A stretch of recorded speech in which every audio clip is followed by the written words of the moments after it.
페이지에서 350페이지 사이에 있습니다. 오늘은 20장 1절부터 9절까지를 한 절씩 교독하시고 마지막 9절은 같이 읽겠습니다. 찾으신 줄 알고 제가 1절 먼저 읽겠습니다. 여호와께서 여호수아에게 말씀하여 이르시되 모세를 통하여 너에게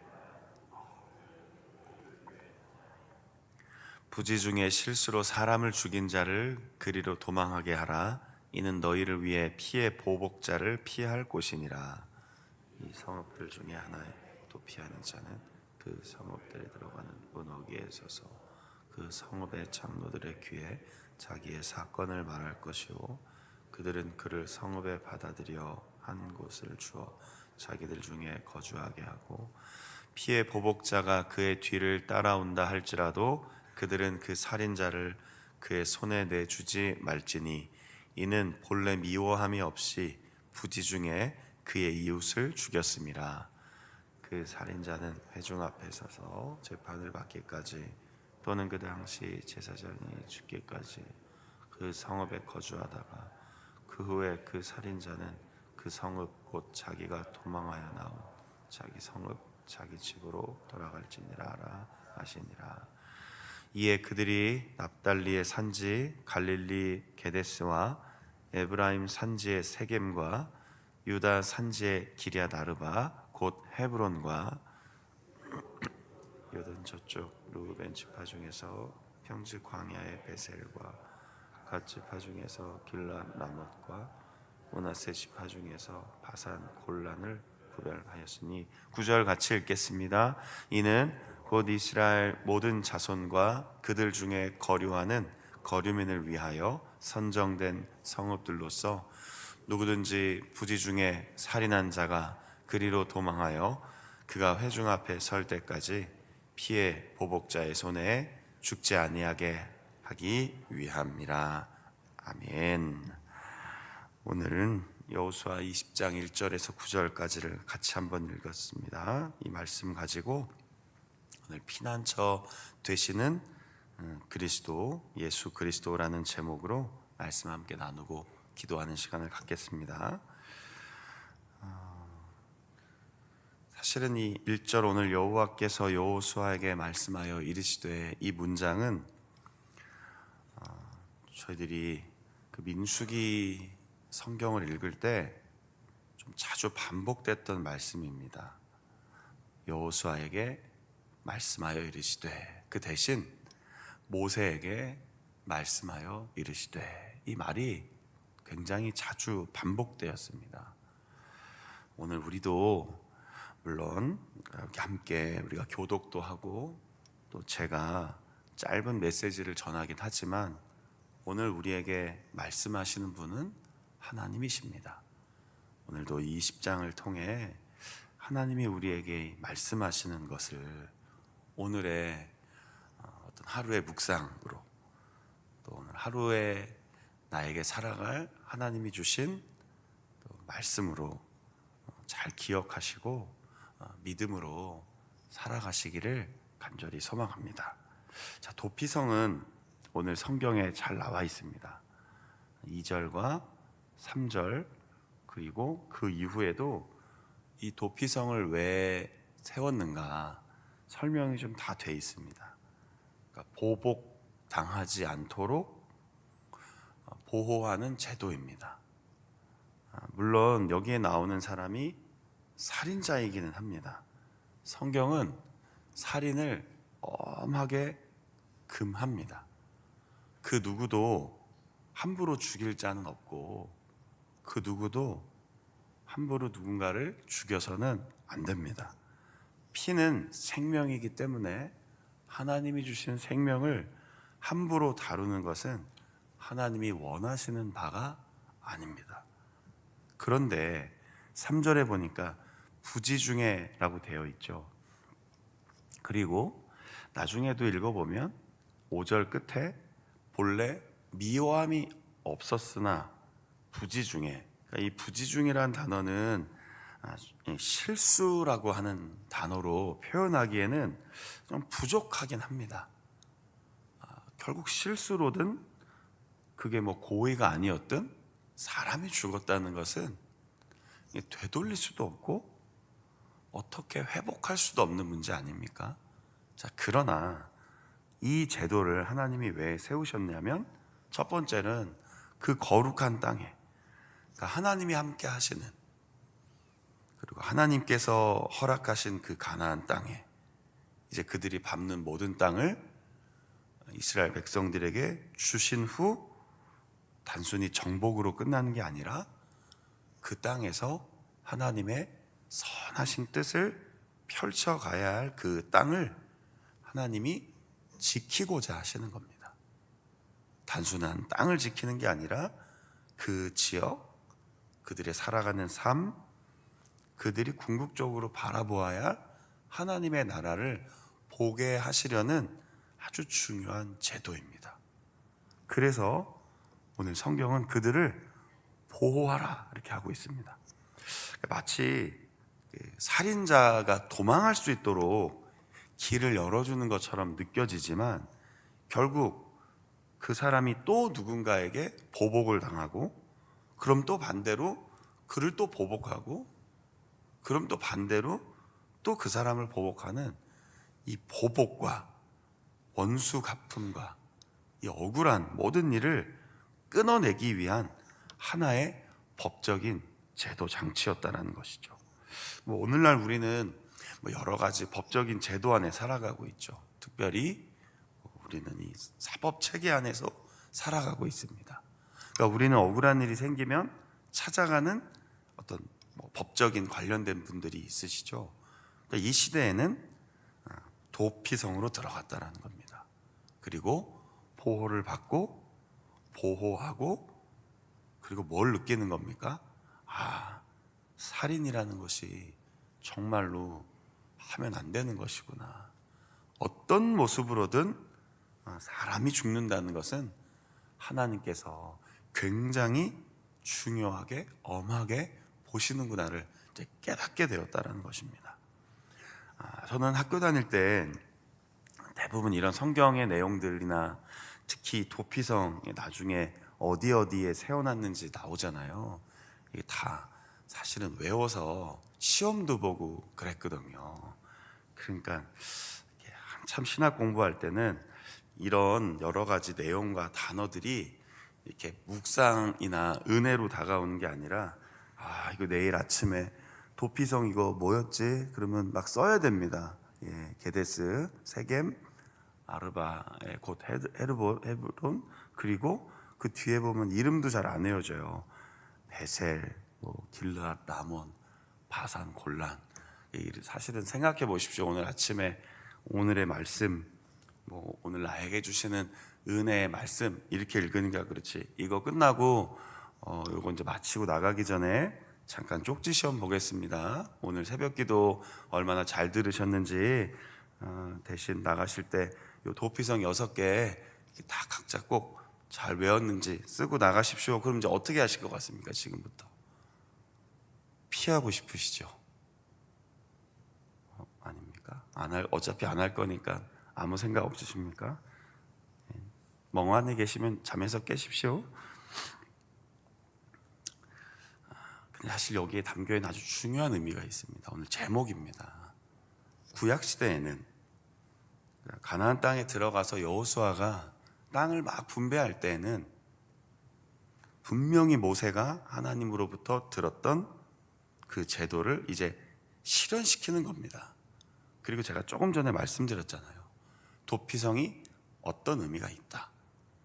무엇을 하기 위한 제도다. 그 땅을 거룩하게 보호하시고자 하는 하나님의 마음이 담겨 있다. 자, 그런데 구약 성경으로 우리는 성경을 끝내지 않죠. 이것을 우리가 신약 성경으로 연결을 시키면 이 도피성은 바로 우리를 위해 이 땅에 오신 유일한 대제사장 되시는 예수 그리스도입니다. 자, 왜 그러냐면요, 이 도피성에 들어가면 어쨌든 보호를 받습니다. 그런데 이 보호를 받던 사람이 언제 풀려나냐면 6절에 보는 것처럼 그 당시 대제사장이 죽으면 보호받다가 풀려나는 겁니다. 이것도 사실은 뭐 왜요? 라고 질문할 수 있겠지만 크게 하나님 정해놓은 제도입니다. 그러니까 그 당시에 대제사장이 임기를 마치고 그리고 죽으면 그때 그 각 성읍의 도피성에 보호받고 있던 모든, 그러니까 억울한 사람들인 겁니다. 부지 중에 고의가 아니라 실수로 그 사람들이 다 풀려나는 겁니다. 이것을 값없이 속량을 받는 것으로도 해석할 수 있습니다. 다시 말하면 대제사장의 죽음으로 그동안 보호를 받고 있었으나 살인을 했던 죄인들이 어떻게 되는 겁니까? 해방되는 겁니다. 이 굉장히 아주 단기적인 이야기였습니다. 왜냐하면 대제사장들은 계속 세워지고 또 계속 죽으니까요. 그러나 이 사실을 히브리서에는 단번에 영원한 대제사장 되시는 우리 예수 그리스도께서 우리 위에 죽으심으로 우리는 모든 죄로부터 구속을 받게 됩니다.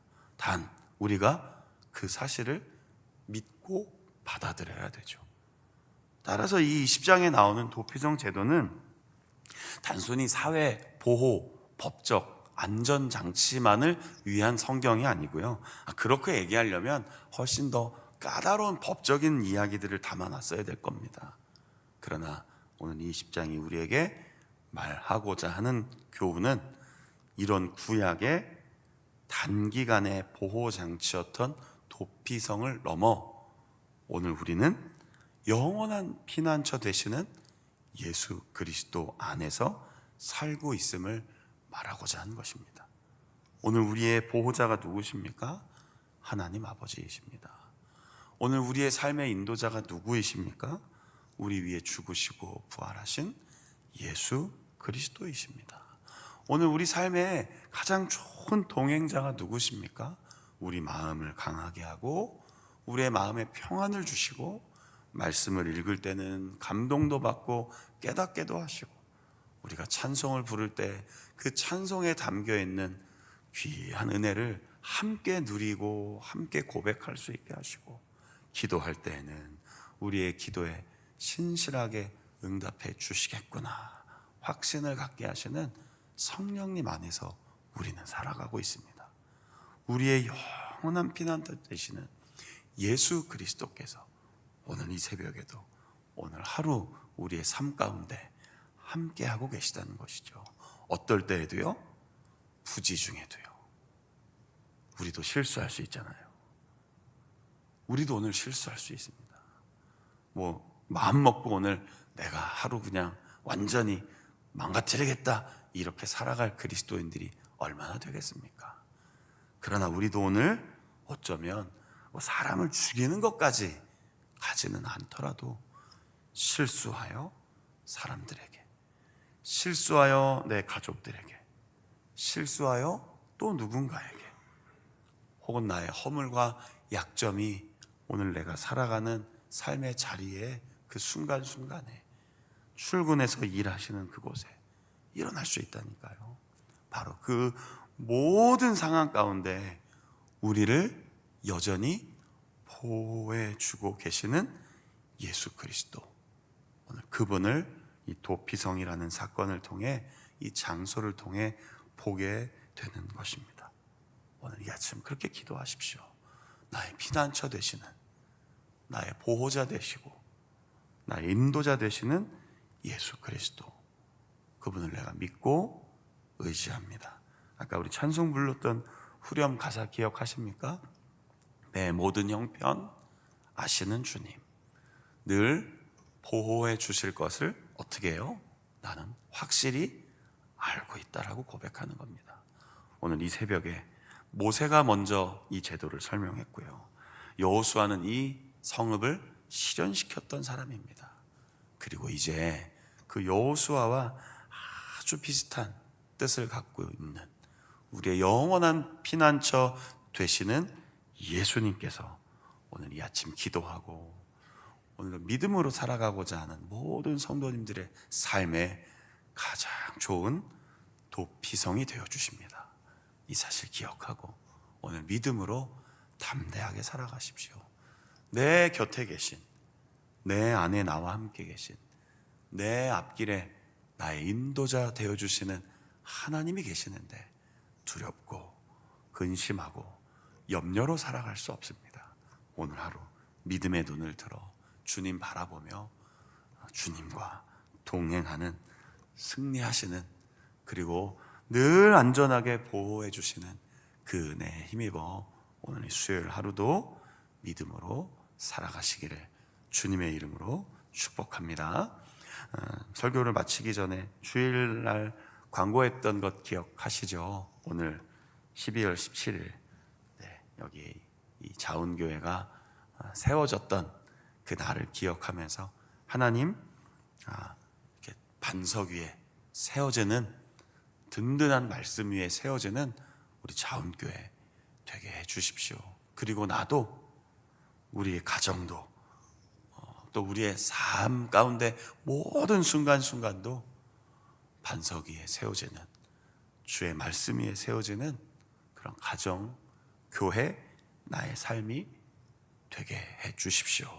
오늘 이 새벽에는 우리 그런 교회의 역사를 기억하며 또 함께 기도하며 믿음으로 살아가시기를 주님의 이름으로 축원합니다. 아멘. 기도하겠습니다. 하나님, 구약 성경에서 도피성에 대해 오늘도 읽고 그 이야기를 잠시 나누었습니다. 장소와 제도와 왜 그것을 허락하셨는지를 알면서 우리는 그 너머 우리의 영원한 피난처 되시는 예수 그리스도를 바라봅니다. 그 안에서 살아갑니다. 주님과 동행하며 믿음으로 이 길을 걸어갑니다. 날마다 무엇을 하든지 하나님의 영광을 생각하며 그의 뜻을 기억하며 살아갑니다. 이런 우리의 삶에 늘 보호하시고 함께 하시고 지키시는 은혜가 가득함을 기억하며 오늘도 찬송하고 말씀 읽고 확실히 고백하며 주님의 뜻을 잘 이루는 그런 하루 되게 하여 주옵소서. 늘 힘들고 답답하고 어려운 일을 만날 때마다 나의 도움이 되시는 주님께 기도하며 응답받고 믿음으로 승리하는 삶을 허락하여 주시옵소서. 하나님, 우리 자운교회를 세워주시고 또 이 건물이 여기에 세워진 30년이 지나가고 있습니다. 하나님의 은혜로 여기까지 왔사오니 말씀 위에, 반석 위에 굳건히 서는 우리 자운교회 되게 하시고 우리 각 성도님들의 가정마다 한 사람 한 사람의 마음속에 예수님의 살아계신 말씀의 능력으로 믿음으로 살아가는 그런 마음을 결단하고 그렇게 신실하게 살아가는 우리의 삶이 되도록 이 새벽에 은혜와 평강을 충만히 부어 주시옵소서. 우리의 삶을 축복하여 주시옵소서. 우리와 늘 동행하시는 예수 그리스도의 이름으로 감사하며 기도드립니다. 아멘. 주기도문으로 마치겠습니다. 하늘